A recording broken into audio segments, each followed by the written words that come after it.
Now, how does it feel to really be in love? Indonesian-American singer-songwriter Stephanie Poetri explores this in her latest mini-album, The All-Out and Vulnerable Kind of Love and the roller coaster ride that comes with it. And I recently spoke with Stephanie, and she told me the inspiration behind her new EP, Oh, to Be in Love.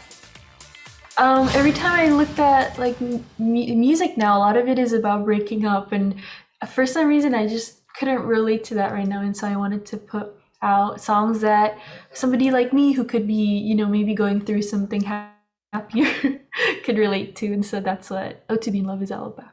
Do you actually have a favorite song? In some write-ups, you said Bad Haircut was one of your favorite songs, and I really love the line.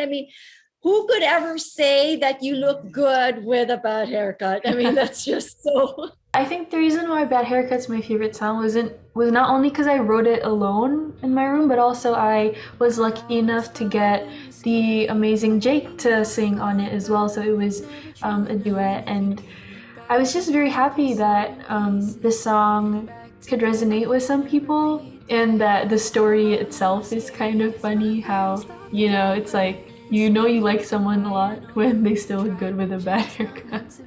That is definitely love. Tell us a little bit about the other songs. The other songs that I liked as well was like Picture Myself. And of course you have, a little sad one. It was like, Please Don't Die Before I Do.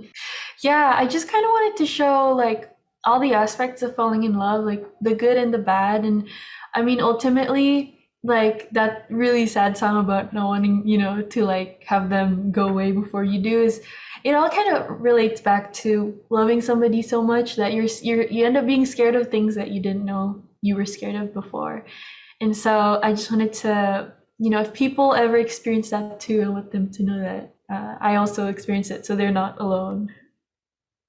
Well, I want to touch base a little bit on your background. Of course, you have a musically inclined family, and there you are. You were a reluctant, probably musician or singer, songwriter. And then you decided, you said, I'm just going to try it.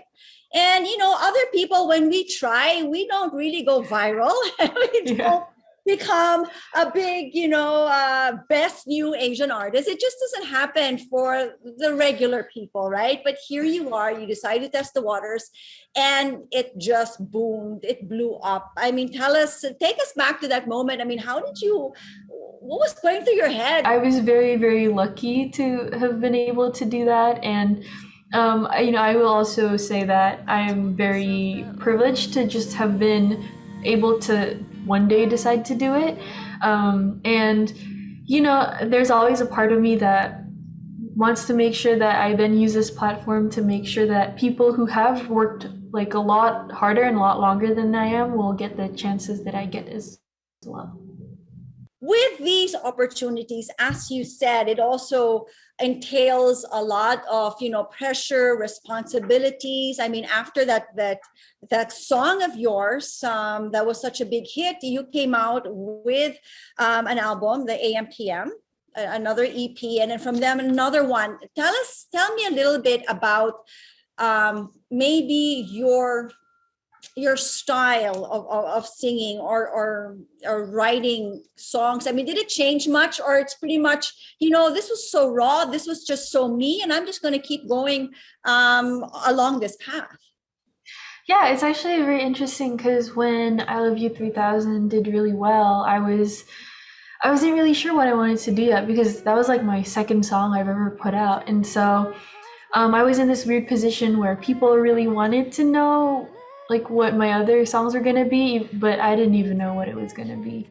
And so I think I definitely like fumbled a little bit because I didn't really know who I was either as a musician. But during, when we all stayed at home, we couldn't do anything, I think I took a lot of time to figure out who I was musically. And so this EP is definitely like a lot stronger in terms of a good showcase of what I want to make for the rest of my career. Well, with that in mind, now that you have so many options and choices, what would be the other styles of singing or songwriting that you would actually like to try? Ooh, I mean, maybe not. I wouldn't do it as a as like an artist, but I would love to like help write for K-pop songs or EDM songs. I think I listen to just like a lot of different kinds of music, and so I'm always down to try to write for those kind of genres. Yeah, I know you do like K-pop a lot, as you know, everybody else, and which is nice because it's just the rise of the Asian stars. I mean, yourself included. I mean, with the big concert you just concluded, actually, a successful show in Los Angeles. Is that correct? Yeah, in And what was LA that and like? New What was York. that like? Being headlining and having people line up and screaming your name, and here you are once again, this reluctant singer songwriter. It's always really weird because I don't want to see myself as somebody that people like fan over. I'd rather have it be this like just kind of cool group of people where we all kind of have same things in common. But I don't know. I still think it's really weird, but I I hope that they like my music and that like ultimately I can accompany them through my music. So what would you Yeah. say, Steph, would be possibly the advantage of being an Asian artist, or what is it about being an Asian artist that has somehow managed to penetrate the global market? Yeah, I think it's the strong sense of community. I think we just support each other, which is very nice. Anytime I'm in a situation where there is another Southeast Asian or Asian artist, I kind of immediately want to get to know them and see how much we share in common, especially me growing up in Indonesia. I think there's a lot of culture and traditions that people don't really get to experience here. And so I always feel like I just feel so supported, and I hope that I could support other people back who, I have a lot in common with. Well, we hope to get you back in the Philippines at least, so we can enjoy you in person. No, I mean, I'd love to, and I feel like Indonesia and the Philippines aren't too far, so it wouldn't be too much of a commute. And I don't know, I know I have a lot of friends in the Philippines, and I know a lot of people in the Philippines have always been supporting me from the start, so I would love to come and say hi to everyone.